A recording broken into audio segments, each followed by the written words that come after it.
On today's show, We start our season previews with a bang. Will the Warriors repeat as champs? Okafor or Moutier? Who will take home Rookie of the Year? And why in the world is Jose Calderon at a ham farm? The starter 72 burning questions starts now.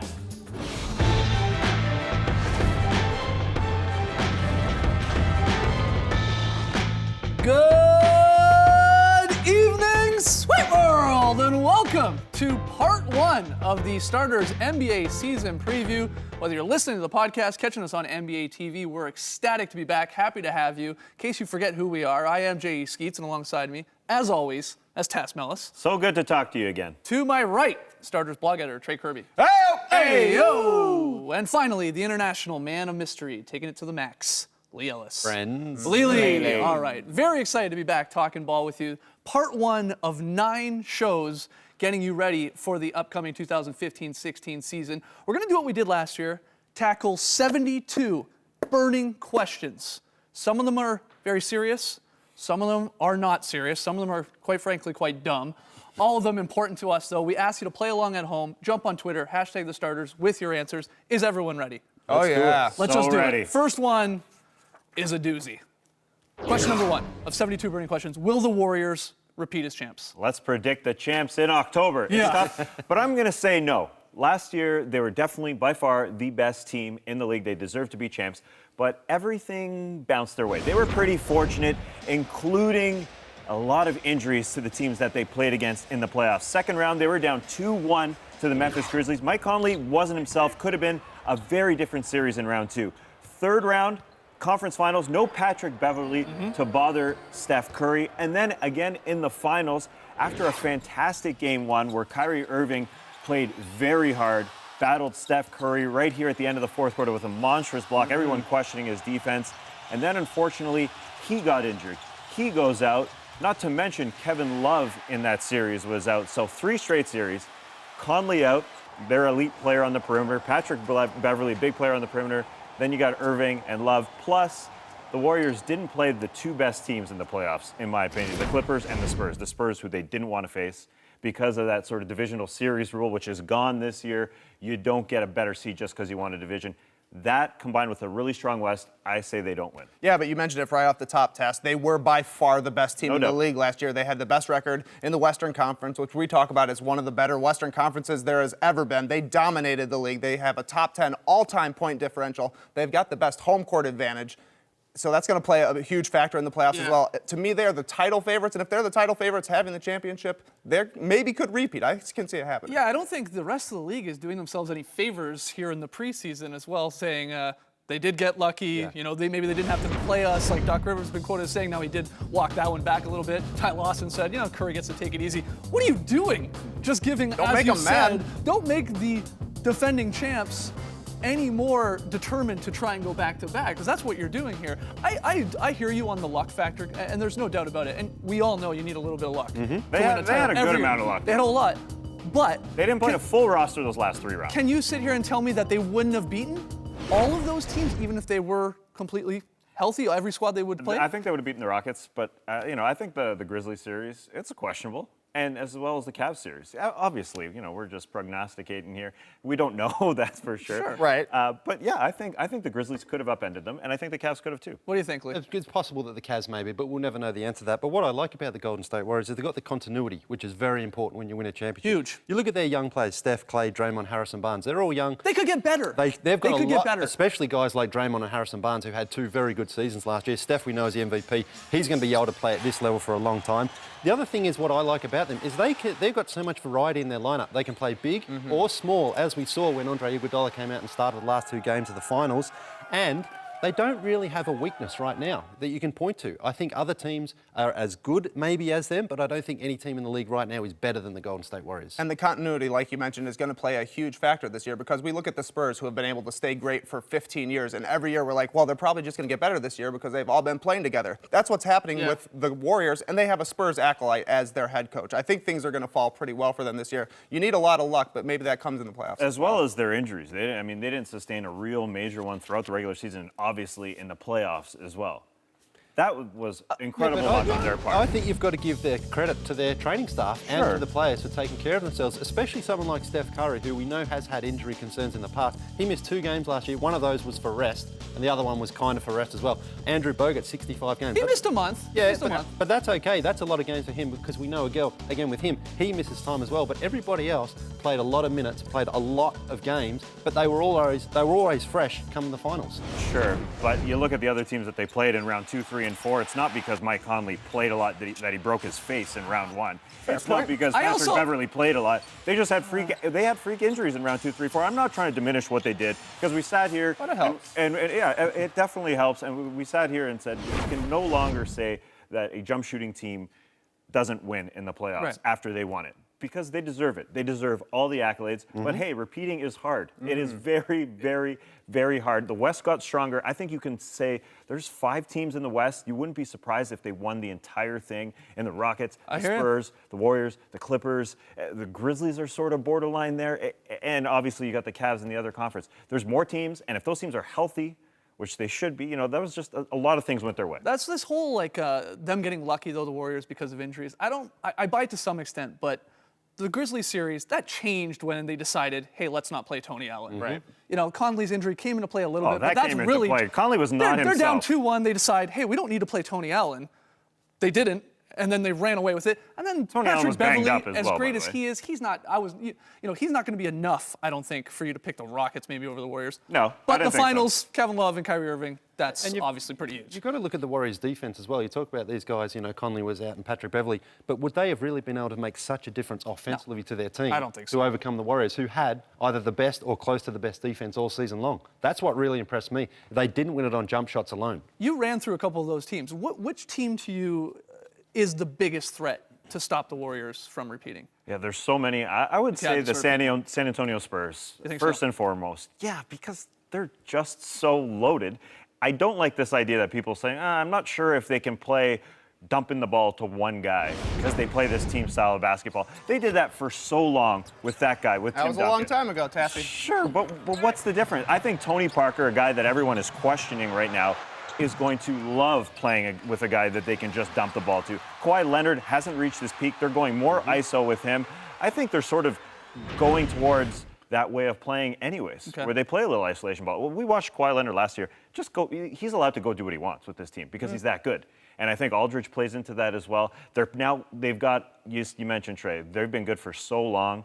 What do they need to play for? Well, they go and get an old guy in David West who needs to win a championship, gives up $11 million to go there. He's the old guy that they're going to play for.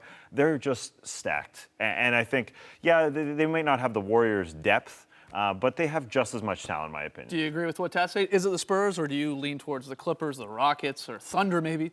Well, I think the Cavs are actually going to put up a huge fight because I think they're pretty easily the Eastern Conference favorites this year. They made it to the finals last year, basically playing with one superstar and got 2 wins in the finals. To me, they are by far the Eastern Conference favorites. Yeah. And they took the Warriors. They gave them a really hard series. The Warriors won the final 3 games by 14 points, which I think a combination of 14 points. Some call it an average of 14 points. Nonetheless, that's what they did. And I think that they're going to be better this year. You're hoping for better health. They're hoping for better continuity. And you're also hoping that playing a whole season with the same lineup is going to be a huge advantage come this year because there were so many different teams the Cavs had last year. If they can play an entire season through, that really helps. Yeah, they had a lot of pieces coming in throughout the year, and Shump and Mozgov.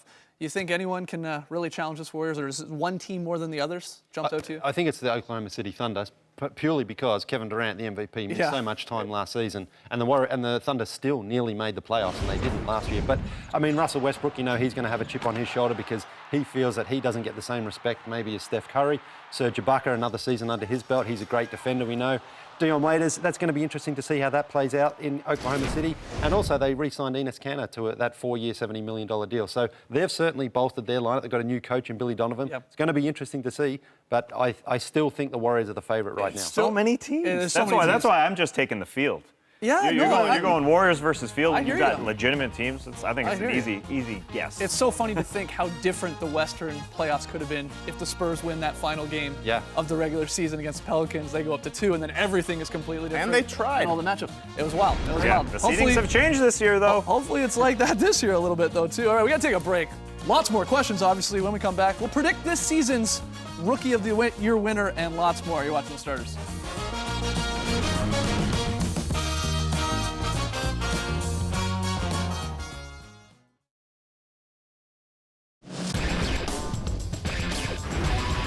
Welcome back to The Starters NBA season preview, where we're asking 72 burning questions. Of course, answering. We ask you to play along. Jump on Twitter, hashtag The Starters with your answer. We're only on question number 2, so we better get going here. It is an award-based question. It's simple.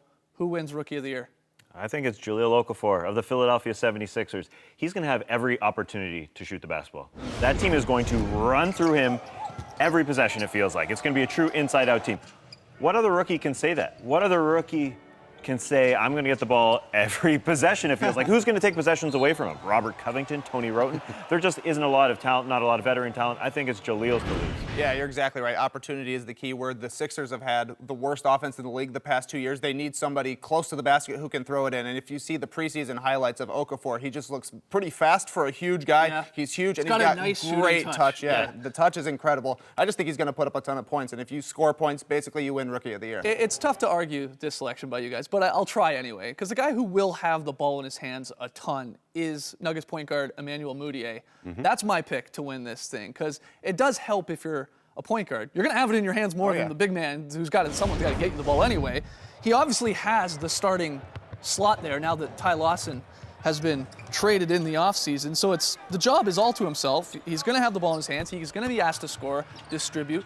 I liked what I saw from the guy in Summer League. I know it's you don't want to put too much stock into that, but 12 points, 6 assists, plays some defense. The shooting percentage is going to be low, but I compare what I think we're going to get from him, 16 maybe points per game, 6, 7 assists, something like that. It's going to be similar to what Michael Carter-Williams did 2 years ago with the Sixers. Yeah. It's funny you guys are picking Okafor. I think you're going to see similar numbers.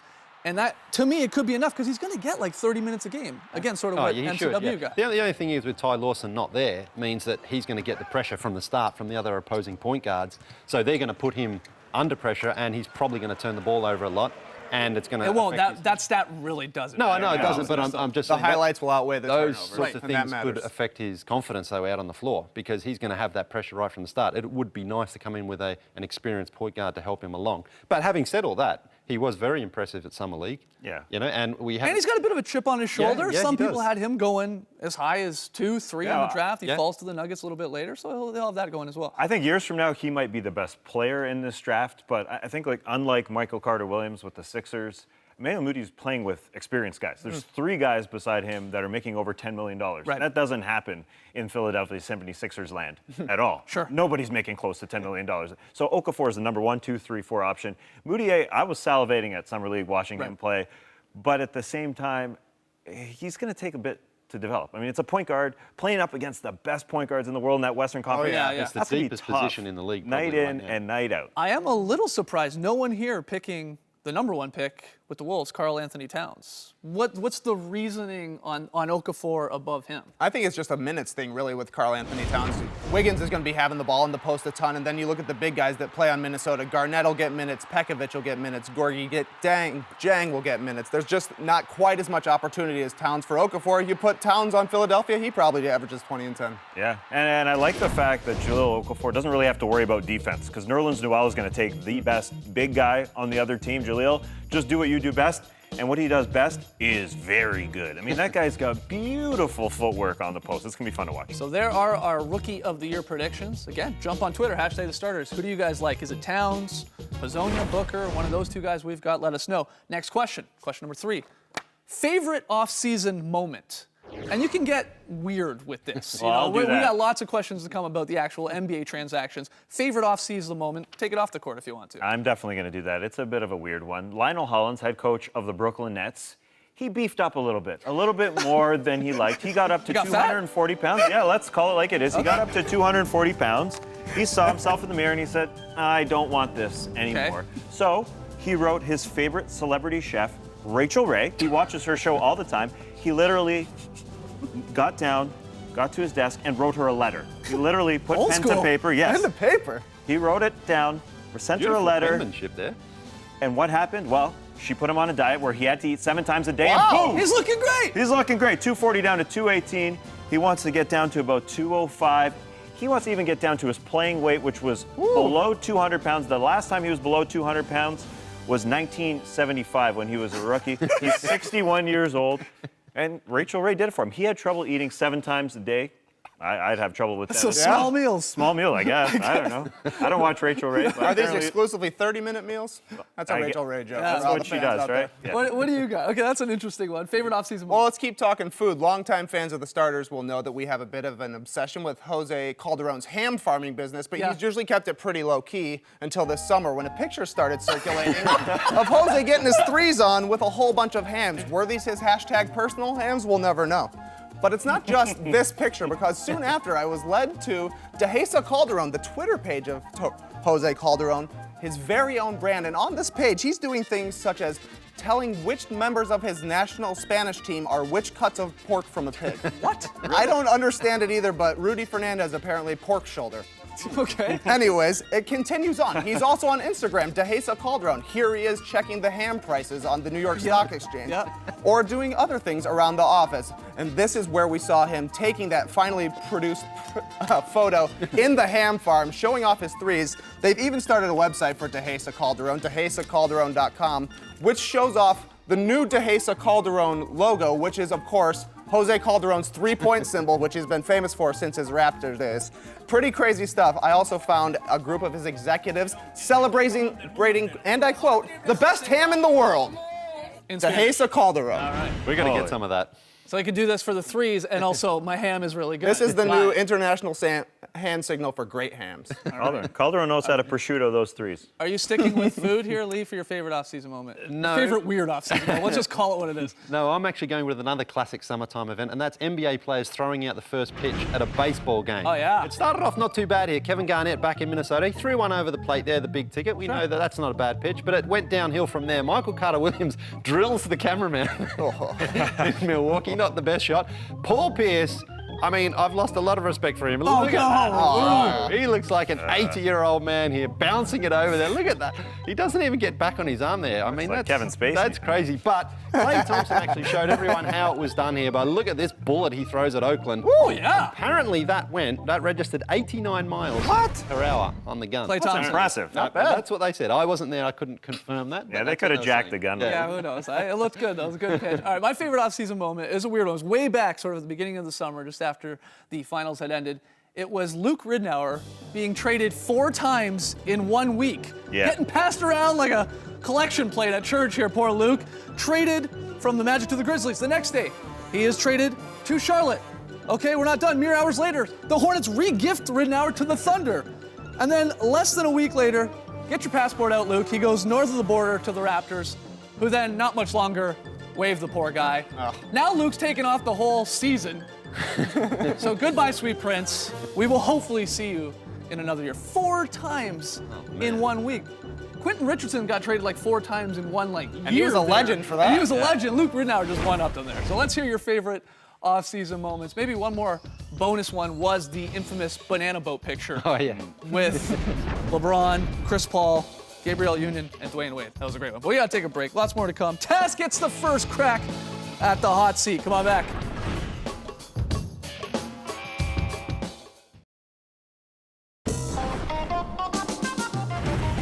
Back with the Starters NBA season preview. There he is, Taz Mellis, on the hot seat for 5 pressure-packed questions, all by his lonesome. Let's get it a little bit hotter in here, though, if we can. Thank you very much. You ready, Tassie? I don't know. I'm a little freaked out. All right. First question. First question. Is Dwight Howard still a superstar? Yes, he is still a superstar. I think he's one of the best few guys at his positions. I think at some point, we all started to talk about what Dwight couldn't do and that he wasn't quite as good as Shaq, maybe because of the same nickname, but let's focus on what he can do. He is one of the best at his position. Look at all the top All-NBA guys. Marc Gasol, Pau Gasol, and DeAndre Jordan were the centers last year. He's in that same category. To me, that makes him a superstar. When healthy, for sure. All right, next question. Which coach will be the first to be fired? Unfortunately, I think it's Steve Clifford of the Charlotte Hornets. Really? And it's not so much to do with his coaching abilities. I think it's just a byproduct of his situation. They want to win there. This is his third year.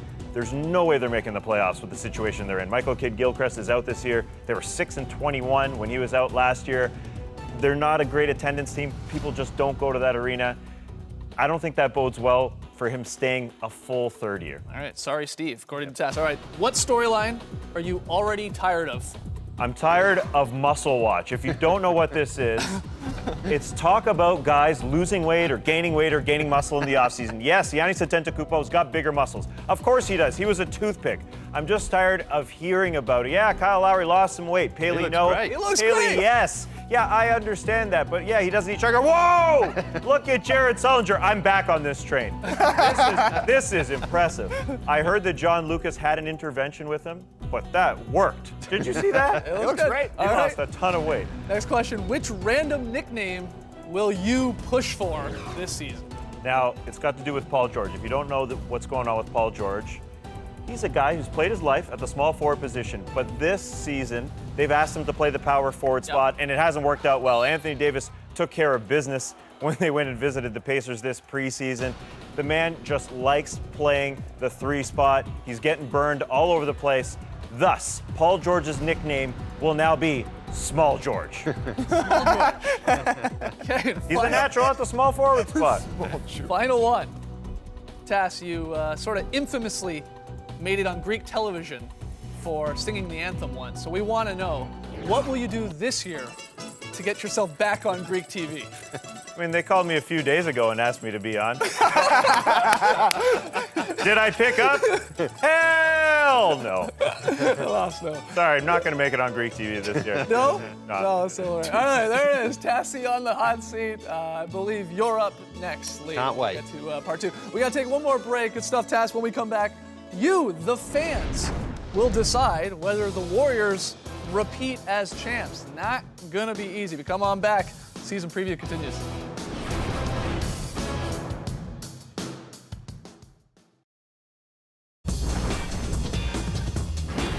The Starters fans have spoken. You got jumped over to the Starters Facebook page and voted on whether or not the Warriors will repeat as champs. 77% say no.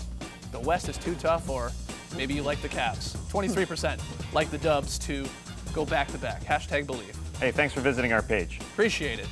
8 questions of 72 burning questions are in the book.